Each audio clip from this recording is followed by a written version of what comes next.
Sabarimala തിരുമുറ്റത്തും സോപാനത്തും mobile നിയന്ത്രണം കർശനമാക്കി നടപ്പിലാക്കണം എന്ന് ഹൈക്കോടതി.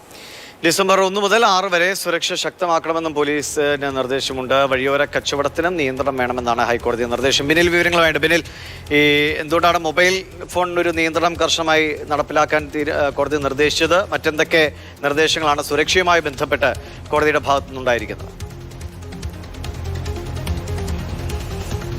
ദിവിഷ, ശബരിമല തിരുമുറ്റത്തും സോപാനത്തും വീഡിയോഗ്രാഫിയും അതോടൊപ്പം തന്നെ മൊബൈൽ ഫോണിന്റെ ഉപയോഗവും നേരത്തെ തന്നെ ഹൈക്കോടതി വിലക്കിയിട്ടുള്ളതാണ്. ചിലർ ഇതിൽ ഇപ്പോഴും അത് ഉപയോഗിക്കുന്നു എന്നതാണ് കോടതിയുടെ മുന്നിലുള്ള കേസ്. അതുകൊണ്ടാണ് കോടതി അക്കാര്യത്തിൽ ശക്തമായ നിലപാട് വേണം, കർശനമായി ഇത് നടപ്പാക്കണമെന്ന് ആവശ്യപ്പെട്ടിരിക്കുന്നത്.